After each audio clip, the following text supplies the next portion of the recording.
salaamaaleykum ñu présenté wu ñun la Cheikh Diack coordinateur intersyndical des fédérations des boulangers du Sénégal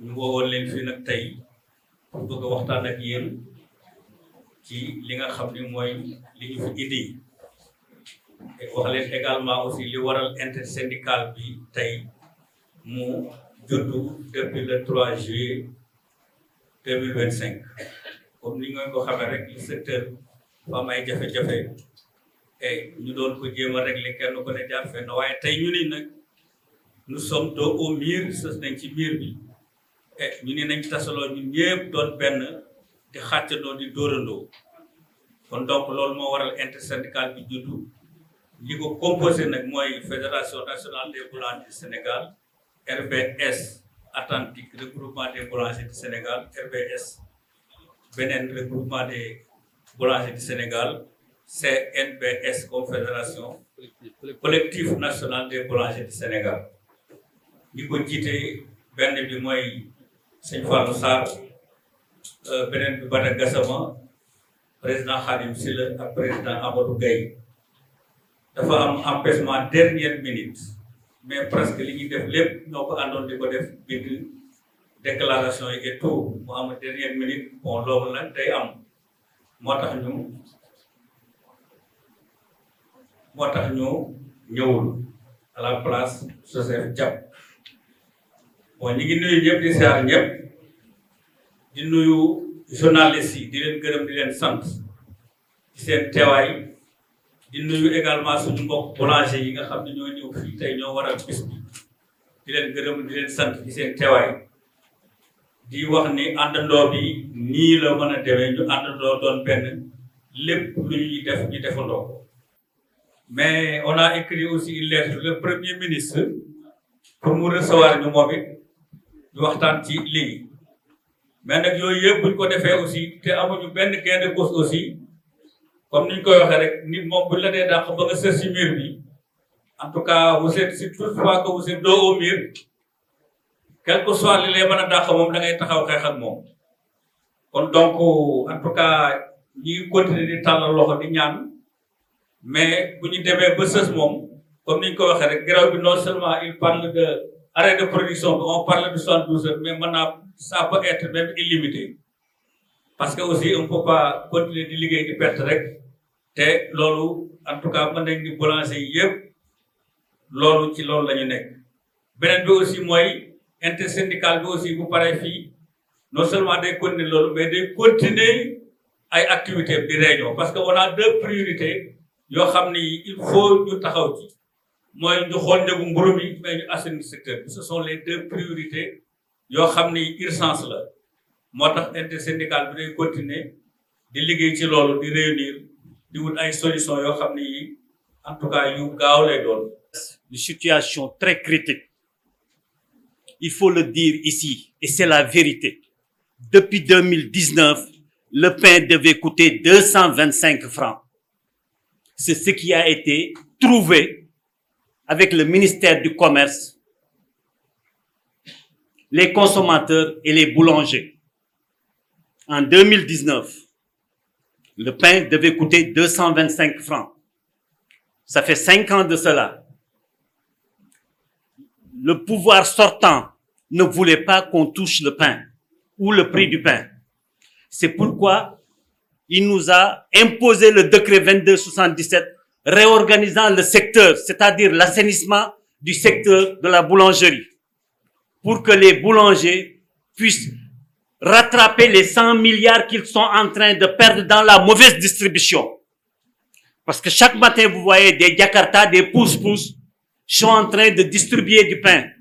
Le côté hygiène, je n'en parle pas parce qu'il y a une réunion qui s'est tenue 2 ou 3 jours avec le ministère et l'État parce qu'ils ont interpellé le président de la République et le premier ministre pour attirer leur attention sur cette mauvaise distribution-là. Et je le dis et je le répète, les boulangers perdent 100 milliards dans cette mauvaise distribution-là qu'on devait capter en installant des kiosques. C'est ce qui est dans le règlement, le décret 2277. Jusqu'à présent, ça n'a pas été appliqué. Pourquoi? Il faut poser la question au ministère du Commerce, qui ont eu à tout faire, mais dans le décret, on a dit dans le dernier paragraphe que les ministères sectoriels, chacun en ce qui le concerne, doit tout faire pour appliquer ou faire appliquer ce décret. Ça n'a pas été fait. Ce que nous demandons, c'est la vérité des prix. La vérité des prix. Parce que ici au Sénégal, on n'arrive pas à vendre le pain à son prix réel. C'est ça le problème. Le pain que nous vendons, que vous achetez actuellement à 150 francs et que l'actuel régime a baissé, qui coûtait 175, avant l'arrivée de ce régime-là, nous avons fait le tour des plateaux pour demander l'augmentation du prix du pain qui coûtait 175, voire 200 francs, à l'amener 200 francs. Nous n'avons pas obtenu ça. Mes collègues qui m'ont devancé l'ont dit. Et avant de baisser les 25 francs, les techniciens ont averti l'État actuel en leur disant que vous touchez le pain, il y aura des problèmes. Et c'est les problèmes-là que nous vivons actuellement. Ils ne devaient pas toucher le pain. Le pouvoir sortant n'a pas voulu toucher le pain. Et nous tous, je l'ai dit tout à l'heure, il n'y a pas quelque chose qui n'a pas augmenté ici au Sénégal. Il n'y en a pas.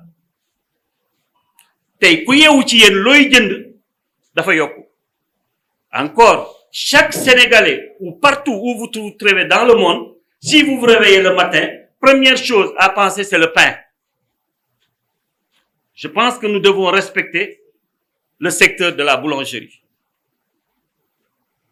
Aujourd'hui, nous leur avons demandé de revoir la structure du prix du pain.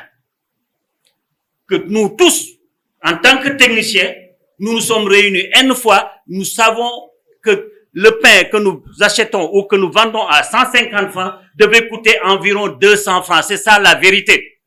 Et les techniciens du ministère du Commerce sont en train de nous renvoyer balader.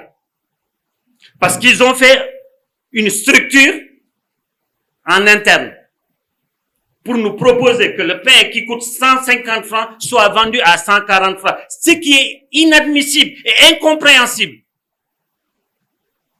On ne se laisse pas faire. Et c'est ça la vérité. Ce qui va se passer demain, on ne le sait pas. En tout cas, nous sommes des chefs d'entreprise. On n'a pas ouvert nos entreprises ou nos boulangeries pour perdre. Et ça, personne ne l'acceptera. Lolu moy deug. Ubi wuñu suñuy four pour di liggéey di perte. Dañu won ne qu'ils vont nous accompagner depuis le 24 juin passé quand ils ont baissé le prix du pain. Il n'y a pas eu d'accompagnement. On les a pas vus, gisuñu len, dégguñu len, jusqu'à ce qu'on a voulu tenir une conférence de presse. Le ministre a tout fait pour nous joindre un dimanche pour nous inviter à sa table. Ce que nous avons fait. De janvier jusqu'à maintenant, rien n'a été fait à part ay waxu kese. Waxu kese pour une entreprise qui a des charges, qui doit payer ses employés, location, ainsi de suite. Waxu kese yoruko. Et c'est ça la vérité. Li ñu bëgg moy du concret. Parce que ñom c'est des fonctionnaires, ñu liggéey ñu ñak liggéey, ils ont leur salaire, ñun amuñu salaire. Mburu mi ñuy jaay ci lañu am dara. Lolu moy dëgg. Dafa am lo xamné nak duñ ko nangu parce que ce qui se faisait avant ça doit être continué à faire. Muy lan, la structure du pain doit être faite par nous tous. C'est-à-dire les boulangers, le ministère, les consommateurs accompagnés d'un cabinet indépendant. Mais duñu bayyi le ministère di wét di def structure bopam ñew diñu ko imposer, duñ ko nangul kenn. Parce que ci dëkk bi lañu dëkk. Dama né ay sénégalais lañu comme ñom. Ça fait une année ñom bala ñuy ñew ci ministère bi ñun ñu ngi ci ministère ministre yu bari jaar nañ fi mais nañu joxante cër c'est pas que ministre nga wala tu es dans un ministère que do jox ñeneen ñi cër duñ ko nangul kenn nak réew mi nañu joxante cër waaw nañu joxante cër parce que nak secteur buy def 600 milliards de chiffre d'affaires 100 000 emplois ba tay dama né on peut créer encore 50 000 emplois dans le secteur de la boulangerie en instant là des kiosques. Si on respecte aussi, comme on le dit, le décret 2277, secteur bi dina jëm kanam. Et que c'est ça que nous demandons. Nous demandons l'assainissement du secteur. Nous demandons qu'on revoie la structure du prix du pain. Parce que mburu jaay wuñ ko njëgam fii Sénégal. Xam ngeen mburu mi ñu def 190 grammes xoma ñaata diko jaay fanwer du mburu boko téyé mu dam. Mburu bala muy nekk mburu mu nekk 250 grammes. Ñu jaay ko prix bu am solo.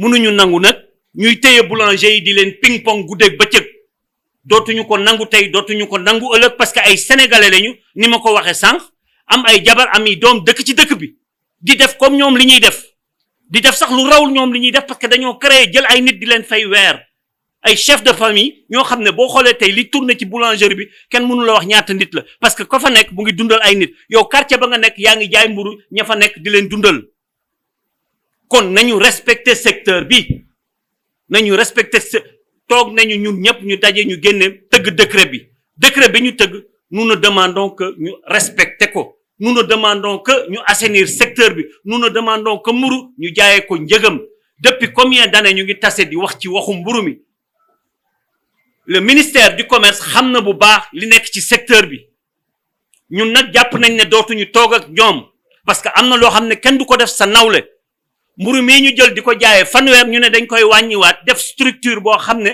jël ci structure bi dugal ay éléments yu leen neex tëbal ay éléments yu leen neex pour woo ne dañuy seet ne dañoo bëgg a neex ay nit dootuñu nangu loolu parce que ki ñu bëgg a neex ñun itam bëgg nañu kooku neex ñu parce que ci réew mi lañu bokk